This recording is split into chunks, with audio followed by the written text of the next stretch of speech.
Manchester United recently finished 15th in the Premier League. It was their worst domestic campaign in over 30 years.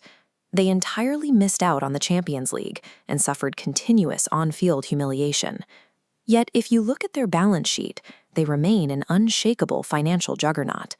Forbes currently values the franchise at $6.6 billion, and in fiscal year 2025, they posted a record £666 million in total revenue.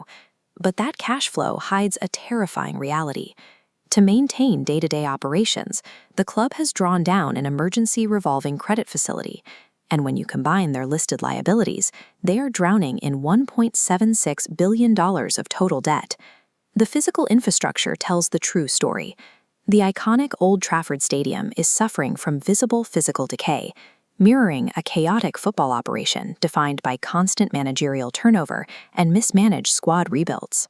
A legendary global brand can generate massive top-line revenue for years, but without underlying structural health, the empire rests on a foundation of sand. United's immediate survival now hinges on stabilizing its finances before the debt outweighs the brand itself. To understand how Manchester United survives despite losing, we have to look at how they make money. Their revenue model is built on 3 pillars, designed specifically to insulate the brand from failures on the pitch. This pie chart breaks down their 2025 fiscal year revenue. Notice how the commercial slice dominates, accounting for exactly 50% of all money coming in. Driven by an estimated 1.1 billion global fans and a highly lucrative e-commerce model, this segment generated over £333 million. That commercial engine is fueled by blue-chip corporate partnerships. Brands like Qualcomm Snapdragon and Adidas are paying hundreds of millions for shirt sponsorships and kit deals. They are investing in the global reach of the United crest, completely detached from the team's current win rate. The second pillar is Matchday income. Even when the team struggles, 74,000 fans pack into Old Trafford every week. Ticket sales and high-end hospitality guarantee the club roughly £160 million in steady, reliable cash every single year.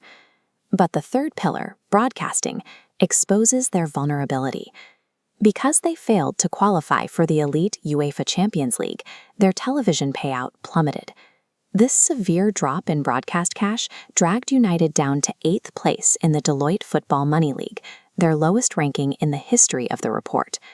Manchester United has perfected the art of monetizing its past glory, but this facade of commercial invincibility masks a severely imbalanced business model. When we look at the money going out, the ledger becomes toxic. It starts with the Glazer family's leveraged buyout in 2005. They acquired the club by loading it with their own loans, corporatizing the team, and saddling it with catastrophic legacy debt. Today, that net debt stands at over £550 million. Instead of investing that cash back into the squad or the stadium, the club bleeds nearly £60 million in interest payments annually just to service the loans. Then comes the cost of the squad itself, captured through transfer amortizations. Over the past 5 years, the club has burned through £1.6 billion in transfer fees, signing highly expensive players who have drastically underperformed on the pitch. And they haven't even paid for all those players yet.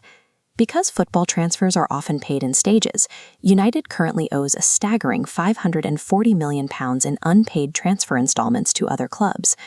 Over that same period, they are only scheduled to collect £77 million from players they've sold. This massive net deficit severely cripples their short-term purchasing power in the transfer market.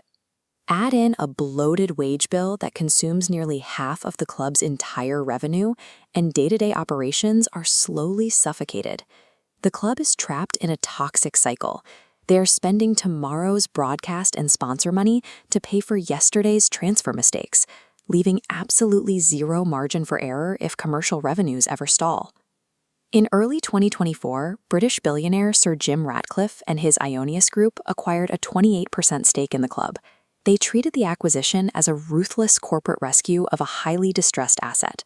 They eliminated staff redundancies across the organization and stripped away expensive non-football perks. These aggressive corporate cuts are aimed at shaving between £50 and £70 million off the club's annual baseline costs. To actually grow their way out of the debt hole, INEOS established two structural paths. The first is scaling Matchday revenue. They recently announced plans to construct a massive, state-of-the-art 100,000-seat stadium adjacent to the current Old Trafford site, drastically increasing ticket and event capacity. The second path is reforming the broken player trading model. They are moving to a strict, data-driven portfolio system designed to permanently fix a wage-to-revenue ratio that currently sits at an unsustainable 47%. Instead of the reactive, marketing-driven player signings of the Glazer era, the club is now executing analytical, early sell or extend contract decisions. They are treating players as financial assets that require disciplined management. These aggressive financial corrections buy the club time, and they certainly please the investors. But true long-term sustainability requires the core product, winning football matches, to return to elite levels. A legendary global brand can insulate a business from failure for a decade. INEOS immediately implemented a strict restructuring plan. Taking control of football operations, they began clinically slashing the bloated costs accumulated over the past decade. But you cannot outmarket a structurally flawed product indefinitely.